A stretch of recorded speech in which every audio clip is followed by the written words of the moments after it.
and welcome to Reginald ESQ. I'm Underhook, and you can call me Jarwoodle. No, you can't.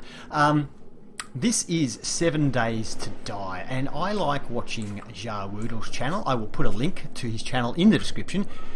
He plays this game a lot, and I like the game too. I like watching his videos. I've learned a few things from his videos. The game is currently in alpha. It's in alpha 19. It's a great fun game. You can get it on Steam.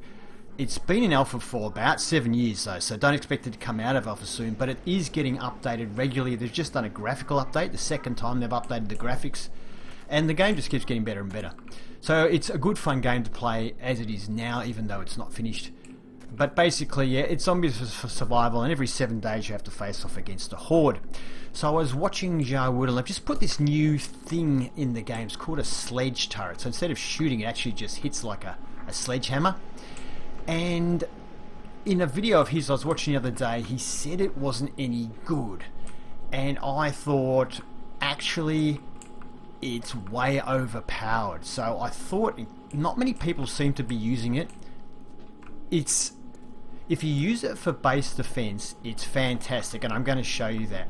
I just faced the day 28 horde with it, and it is way overpowered. Now, this base here, I've originally built just out of flagstone, and I've updated it so that I've just faced the 4th horde.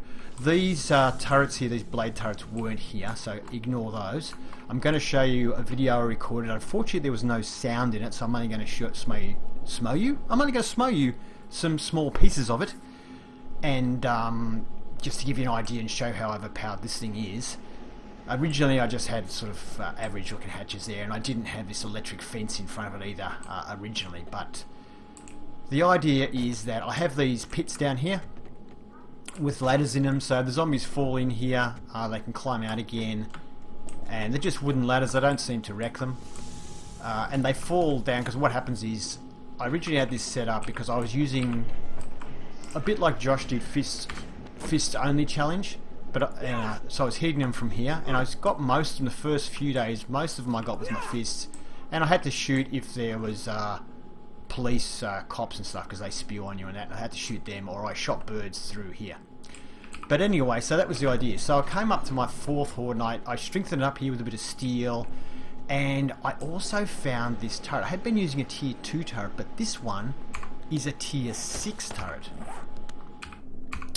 So I was very lucky. I got a tier 6 turret, and I've put some mods in it. I've got the flame mod, which even though it doesn't show on it when you put it down, it does work.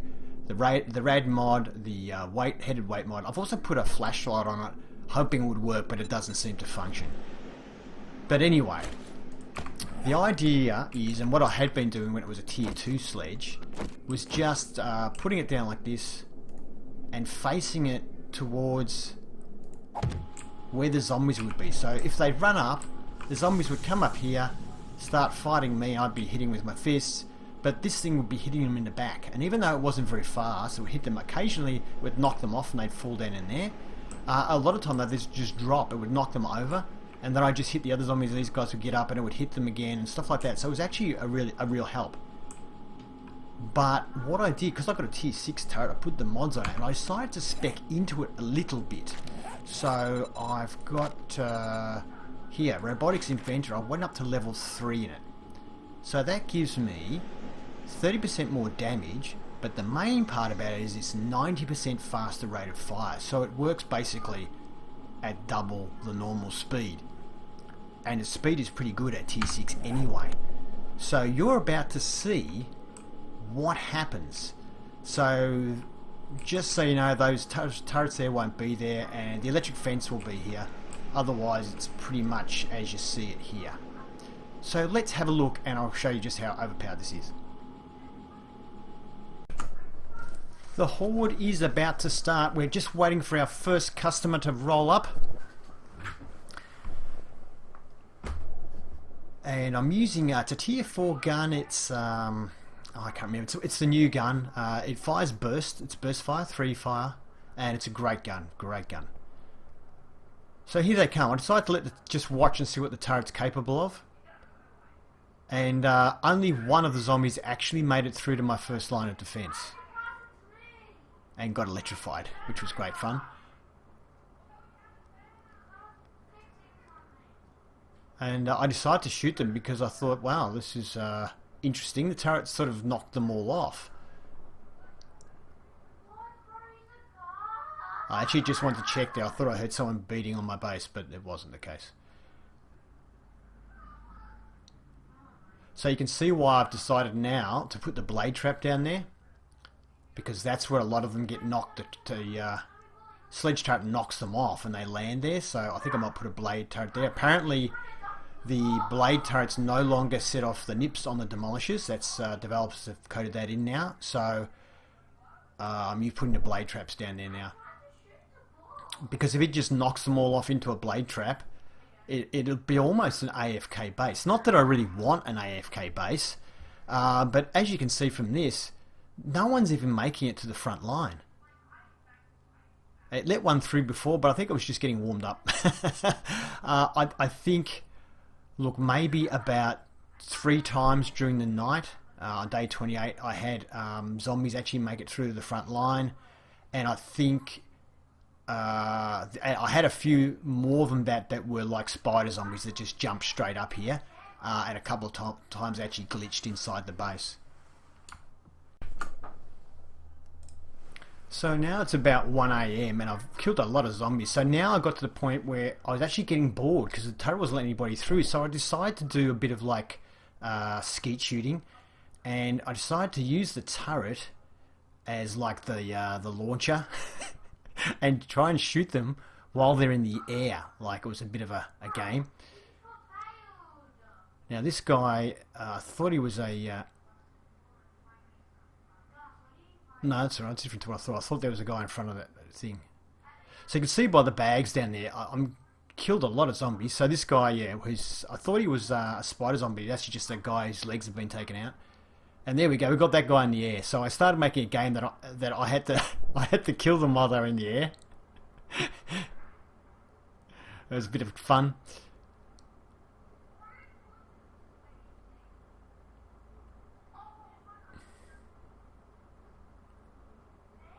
I think I got that guy. So this is what I mean. This is the only time you really get hurt, is when spider zombies sort of glitch through the second line of defense, because they can jump onto the first line.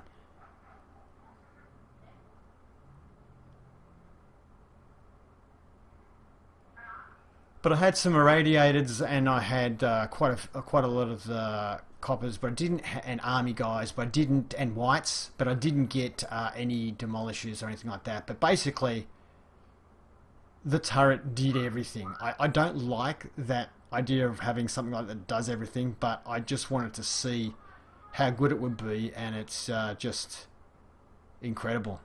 So for the next horde night, I'm going to have those turrets there. I thought it would just be fun to see if it can be basically a do-nothing base, just to see if it's possible to do it like this. But considering how small this base is, it's very economical. It's not a lot of resources. It works pretty darn well. I was thinking I would have to move to a bigger base, a more elaborate one, but I really don't think I'll need to. Anyway, there you go. So thank you for watching. Hope you enjoyed it. If you did, please give it a thumbs up. If you'd like to see more videos from me, give it a thumbs up or subscribe, and I'll see what I can do. I haven't done any videos, gaming videos, for quite a long time, but I might be doing some more Hell Let Loose, and maybe some more of this as well. And yeah, have fun and catch you later.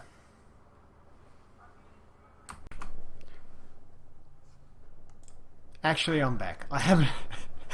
I decided that you might want to see all the loot bags. So 3:30, pretty much on the dot, they stopped coming. There's just one guy I can see up there in a building. Oh, there's another guy about to come up here.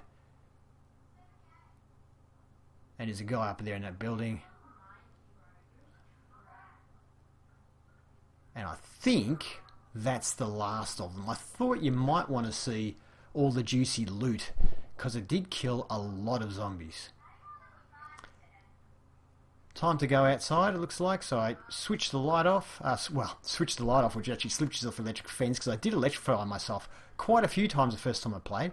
Actually, my electric fence has been destroyed there, which I didn't notice at the time. I'm not sure. I think probably police spewing on it probably destroyed it. But as you can see, plenty of loot bags, so let's grab some loot, see what we got. Ooh, tier 6 pistol. 500 bucks. Steel shovel level 3. Book I've already read. Yeah. More money. Book and some ammo. Tier 6 leather. Some beers, which are great when you're doing the fists. Wow, the terrain got damaged there a bit. Vitamins, and there's a few bags down here as well.